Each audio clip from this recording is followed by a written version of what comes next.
a big win, and people like you and everybody else is overreacting to it, and then they had a loss right after it. It made our television show so much better. Yes, you. So I was overreacting to the idea that the Warriors were probably going to win the title, and yes, everything will be boring as a result. You added a little bit more on top of that. You went a little too far. I did, but yesterday, Steve Kerr was like, I'm just the YMCA director right now. Like, I don't have to coach these guys. They pay you $5 million a year to do your job.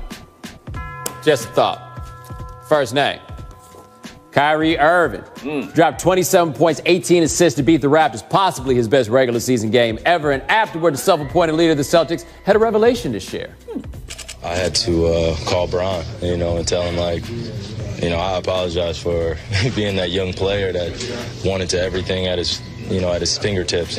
I feel like the best person to call was him because, he's been in the situation, he's been there with me where I've been the young guy of, being a 22-year-old kid and, wanting everything. He wanted everything right now, coming off an all-star year starting and then, this heck of a presence comes back and now I got to adjust my game to this guy.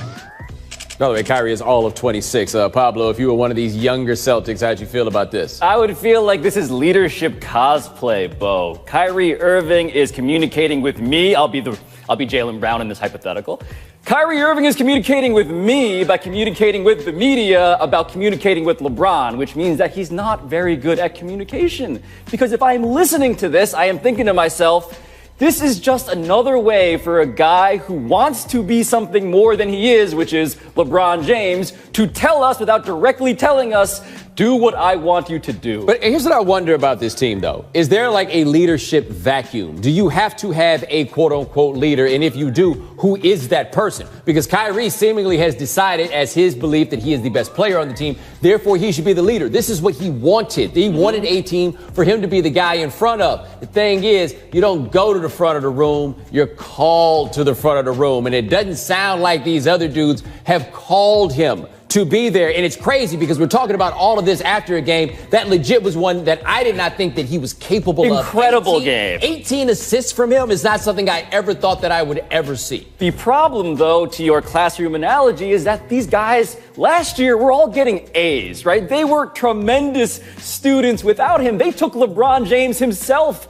to 7 games in the conference finals. They won 2 series before that without Kyrie Irving. So the problem with this analogy, the problem with Kyrie using the past to help shape the future is that those guys aren't buying that their future is the same as his past. Well, I think the other thing that he's missing is I believe that there's a chance for him to combine his experience with LeBron and what he picked up from LeBron and his experience as the younger guy. And I tell you one thing that I am sure that he would have bristled at.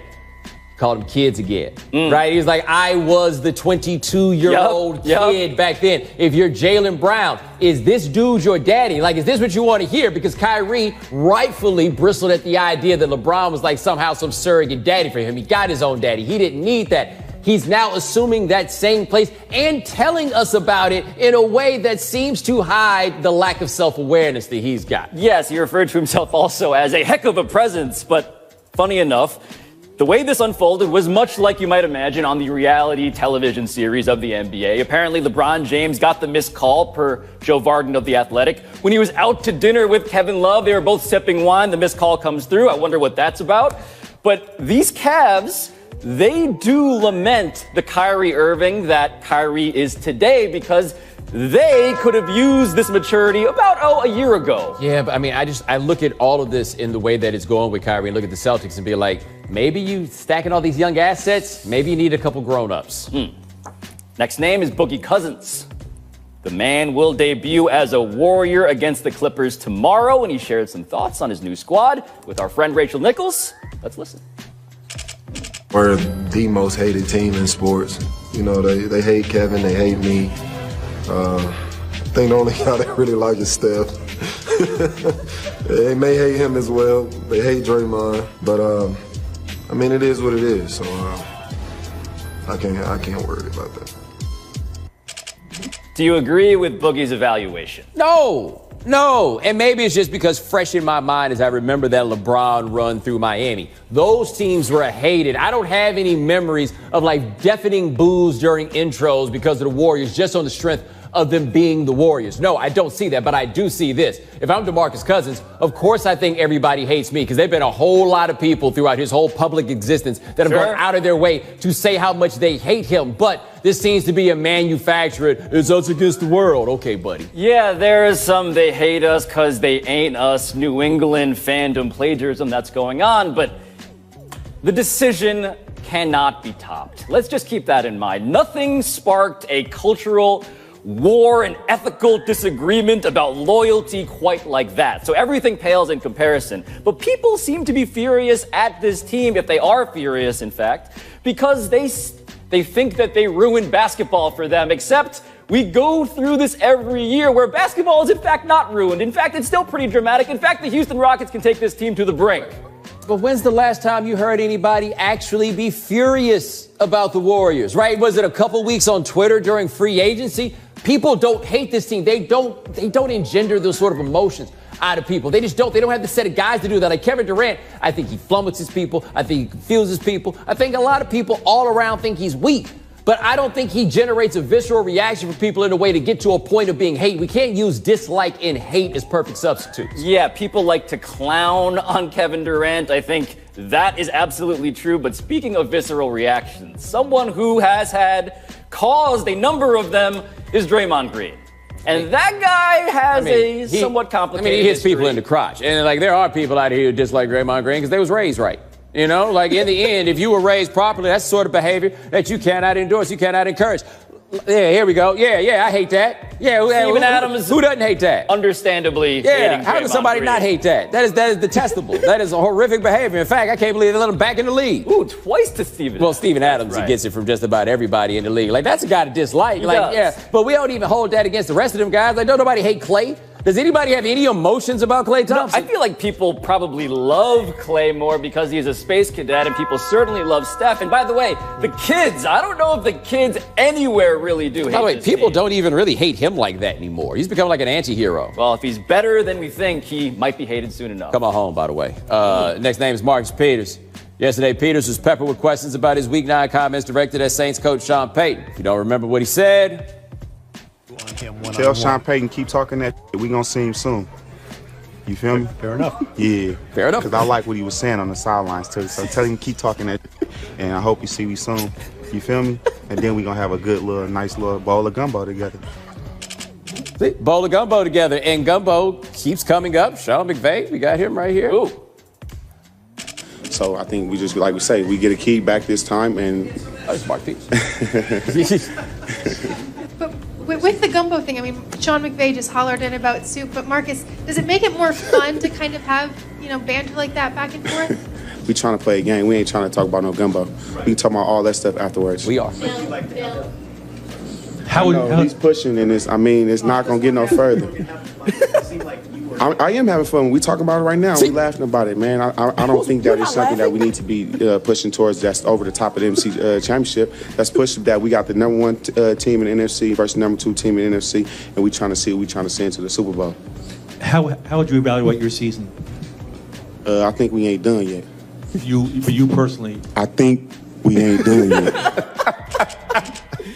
Marcus Peters, when he is trying to be boring, is more entertaining than players trying to be interesting, Bo. More Marcus Peters all the time, but I will point out when someone says, we're having fun right now, it's usually a sign that at least one person is not having fun. I was just like, what do you mean by we? As he is obviously not enjoying this whatsoever. He's probably so furious at McVay for talking about that soup. I don't feel like gumbo is a soup. That's selling gumbo way short, but that's the difference. Gumbo is gumbo. We don't need to put under no head, and there's one of them. It's called gumbo. The problem for Marcus Peters, gumbo definitions aside, is that he actually has not been good. He's like 85th per Football Outsiders in terms of allowed yards per play. Talib, as he pointed out, is coming back, but Michael Thomas destroyed this gentleman. Well, he's probably not going to be seeing Michael Thomas in this game because Talib is back. Now, that's the thing. He is better with having Talib there. He's not the guy to have as the number 1 in the system that they've got. It's a number 2. He might work out a little better. If he can face the line of scrimmage and play in zone, then you get better things out of him. Hopefully, for their sake, they'll be able to do that. But yeah, the weakness for the Rams is the defense. Yes. It is possible that Marcus Peters could wind up back on that Summer Jam screen if he ain't careful. And we need more Marcus Peters for safety reasons and entertainment. Coming up next, we got more Antonio Brown Twitter beef. Listen to this show through Apple Podcasts. Bomani's too. I've got a podcast. Where's yours, Pablo? When Domino's is out for delivery, use Domino's new dinner bell to get the family home. By Chase. You gonna let Tony keep talking about you not having no podcast? I feel like I am paying off the debt to him that I owe because he attended my wedding. I feel like that's where he's coming from on this, if I'm being generous to him and me. Huh? I guess I should start a podcast is probably the short of it. First quote. Get off the gas, yo, you did it to yourself. Tweeted Emmanuel Sanders to Antonio Brown. Here's the original tweet from Brown in response to Bruce Arians calling him a diva. He didn't draft me, he drafted E. Sanders 10, same guy who missed rehab to go on networks to talk about me on Situation. He has zero clue. Arians now wears Kangoo hats and glasses, but I'm a diva? Done seen it all, then they say we friends, stop lying. Yeah, stop the lean. Pay your money back, Emmanuel Sanders responded, you know damn well I didn't travel to L.A. to talk about you, fam. You tripping, yo. I went to be an analyst in which you acting foolish was the topic, and I gave my analytical opinion. Get off the gas, yo. Did it to yourself. What do we do with this? At some point, if you're Antonio Brown, you do have to wonder, how come nobody has my back here? Like, he even did, like, he went and he hung out with James Harrison and he put on the Instagram, but I don't recall hearing James Harrison say anything positive about him. It just seemed like James Harrison is tired of Mike Tomlin, too. And so they were able to come together on that point. But nobody seems to be riding for Antonio Brown in this at all. No, he's burning bridges with current and former players, current and former coaches, his own owner, and we still don't actually know. Why did this start? Was it because of that thing where Ben Roethlisberger maybe criticized the route he was running in practice and so he chucked the ball in his direction? Or is there something deeper? Because he keeps on touting this big interview that will explain things, but we don't know what is coming. Well, hold on. Let me ask this, man. Who's doing that interview, right? We keep hearing about an interview. Somebody has to do an interview. And I mean... Oh, yeah, I'll do it. We got space. I'll do it, right? Like, I'm totally down to pull up a chair and just let Antonio Brown talk like them tweets. You go for it. Meanwhile, Mike Tomlin's like, please don't let it be Le'Veon Bell interviewing him, please. Next quote. The biggest problem with a lot of short quarterbacks is they don't have the arm strength. He does. Said legendary 5'10" quarterback Doug Flutie. Let's listen to Doug tell TMZ why Kyler Murray's height will not be an issue. He's got a strong arm. The biggest problem with shorter quarterbacks a lot of times is they don't have the arm strength. He does. He can make all the throws. And with the spread offenses, he brings his athleticism to the position. He can throw from all kinds of angles. We see that with Mahomes. You'll have the same thing with Kyler Murray. I wish him all the best. I think he's going to do well. You agree with Doug?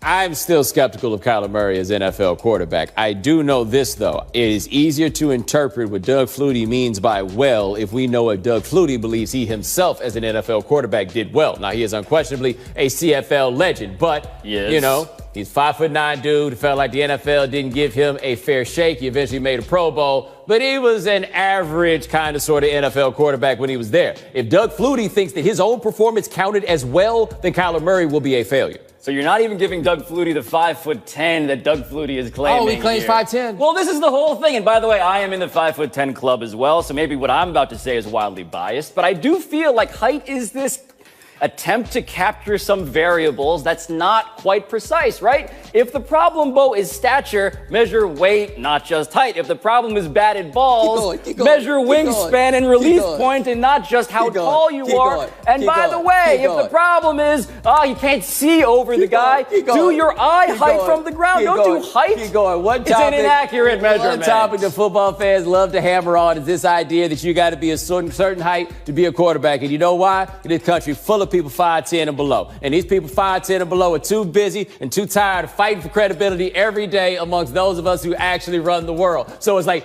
you are basically, you're trying to say that there are better ways to measure how tall somebody is other than how tall they are. It is perhaps the case, but it is a pretty easy catch-all to help you determine whether or not this is going to work. And there have been so few players in the history of the NFL who have been able to do this at a height of 5'10" or below that, no, I'm not buying it. Yeah, that's called the soft bigotry of low expectations, bro. That's what that is. My expectations aren't low. My expectations are good and tall.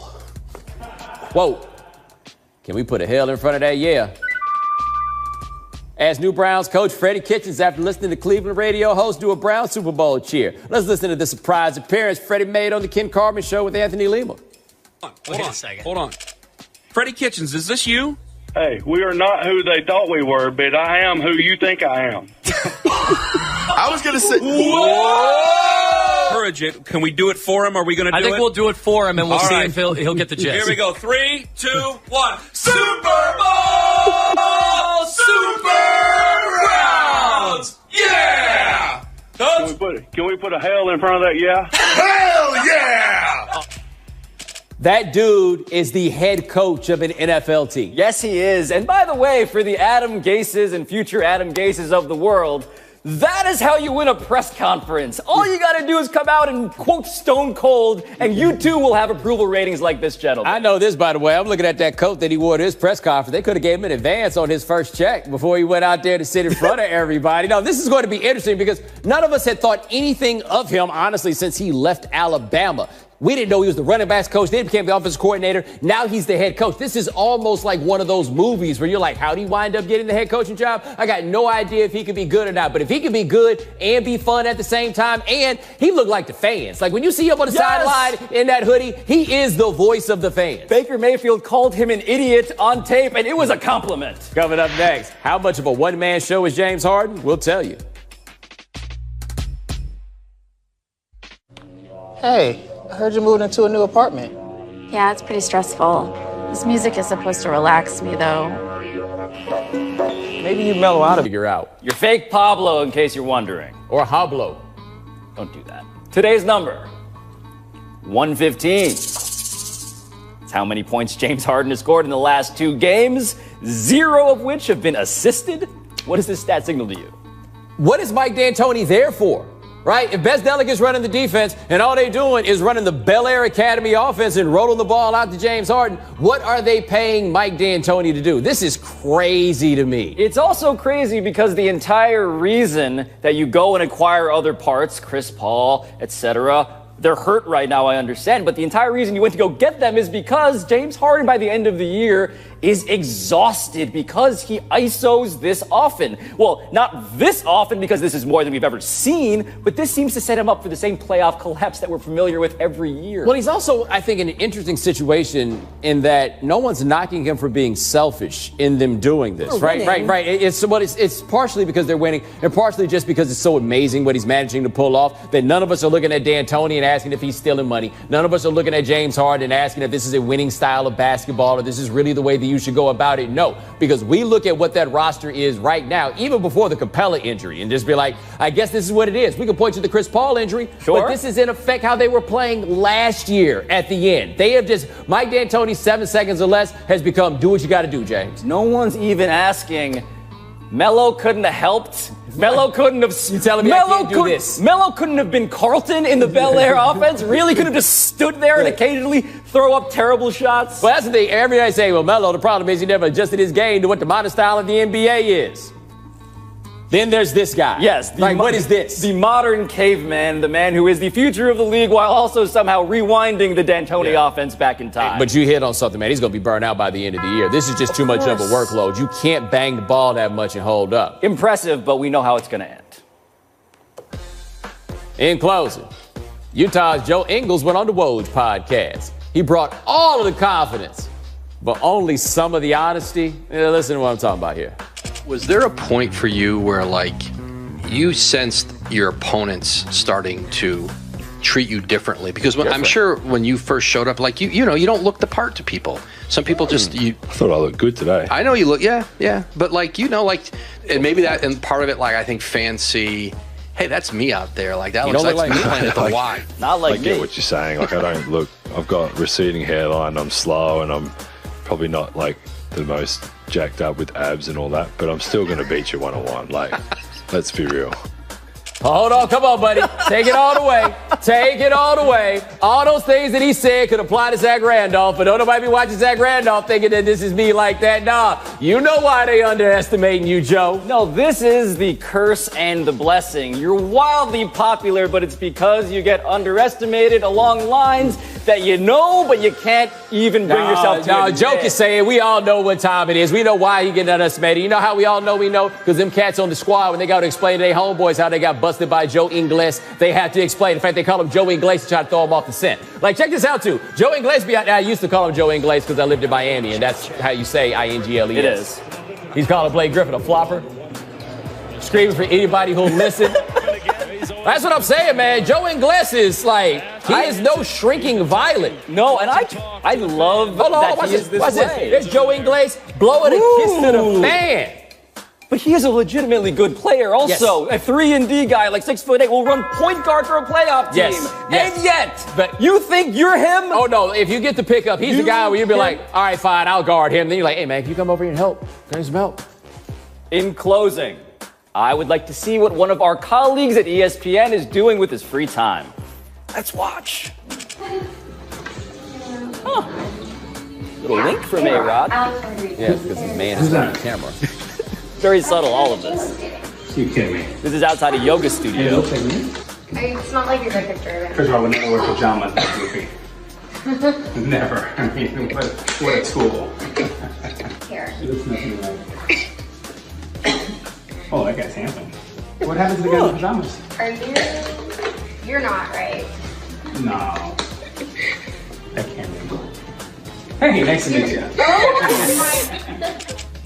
We're talking about, that meme on Twitter, things that people younger than you wouldn't understand. Do people remember villain A-Rod? Do people remember biogenesis A-Rod? Do people remember A-Rod kissing himself?